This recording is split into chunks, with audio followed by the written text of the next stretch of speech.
घर से भागी की लड़की जिसने अपने इश्क के लिए सब कुछ दांव पर लगा दिया, लेकिन जब उसी प्रेमी ने ठुकरा दिया तो हालात ऐसे बने कि उसने एक अनजान शख्स का हाथ थाम लिया।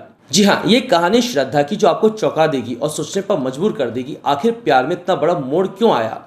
जानिए इस पूरे मामले की असली दास्तान सिर्फ एमपी टॉक पर। मैं हूँ आपके साथ भुवन शांतनु।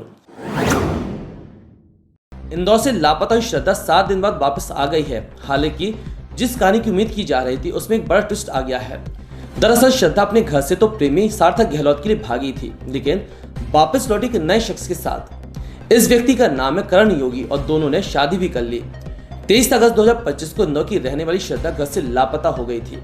पुलिस ने जब उसकी तलाश शुरू की और पिता ने बेटी का पता बताने वाले को 51,000 रुपए का इनाम देने की घोषणा की थी। शुरुआती जांच में पता चला कि श्रद्धा का अफेयर सार्थक गहलोत नाम की एक लड़के से था और वह गायब होने वाले दिन उसी से मिलने के लिए निकली थी। उस वक्त पुलिस और घर वालों को लगा था कि श्रद्धा सार्थक के साथ ही कहीं गई होगी, लेकिन 7 दिन बाद जब वह थाने पहुंची तो उसके साथ सार्थक नहीं बल्कि एक नया शख्स था। इस शख्स का नाम करण योगी है और वह एक इलेक्ट्रीशियन था जिसे वह पहले से जानती थी। श्रद्धा ने थाने में पुलिस को जो बयान दिए हैं उसमें बताया कि सार्थक से मिलने रेलवे स्टेशन गई थी, लेकिन वह नहीं आया।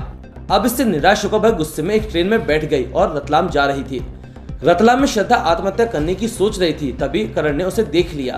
करण श्रद्धा को काफी पहले से जानता था और वह गुजराती कॉलेज में इलेक्ट्रीशियन का काम करता है। करण ने ही श्रद्धा को आत्महत्या करने से रोका और कहा कि वह उससे शादी करेगा और इसके लिए उसे मरने की जरूरत नहीं है। इस पर श्रद्धा ने उसकी बात मान ली और दोनों ने महेश्वर के एक मंदिर में शादी कर ली।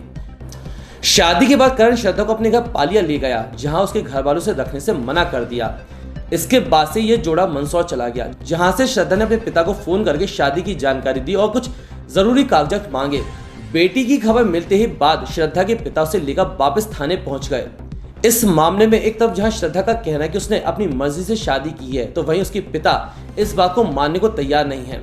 उनका कहना है कि उनकी बेटी के साथ कुछ गलत हुआ है और वो या तो किसी के दबाव में कह रही या फिर उसे बहकाया गया है।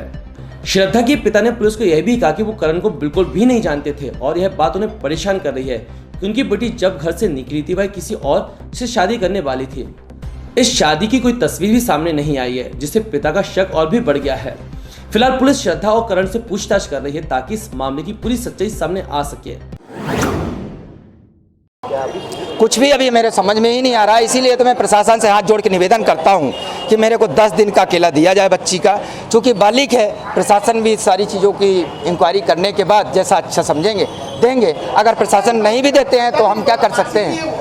युवक के बारे में पूर्व में आपको कोई जानकारी थी कि आपकी बेटी कोई किसी प्रकार से मेरे को जानकारी नहीं। आप शादी के बाद तस्वीर टांगी थी वो तो हाँ, अभी इसमें मेरे को तो टोटका काम करा कि मेरी लड़की वापस आई। आपने क्या वो तो कैसे रास्ते से जा रहे थे, चूँकि मैं कभी जादू बाबा ये पूछने ताछने में नहीं पड़ता हूँ, सीधा आता हूँ, तो लोगों ने बोला कि ऐसा भी करके देख लो, तो कर दिया एक ऐसे। शादी से राजी? नहीं, मैं अभी राजी नहीं हूँ सर।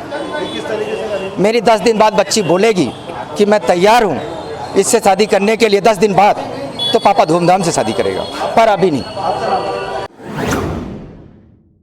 प्यार जब साथ देता है तो जिंदगी स्वर्ग बन जाती हैं और जब धोखा देता है तो इंसान ऐसे फैसले ले लेता है जो सबको हैरान कर जाते हैं। श्रद्धा की कहानी सिर्फ एक किस्सा नहीं बल्कि एक सबक है कि दिल से ज्यादा दिमाग से सोचकर किए गए फैसले ही हमें सही मंजिल तक ले जाते हैं। ऐसी सच्ची और हैरान कर देने वाली कहानी के लिए जुड़े रहिए एमपी टॉक के साथ। मैं हूं भुवन शांतनु, मिलते अगले एपिसोड में।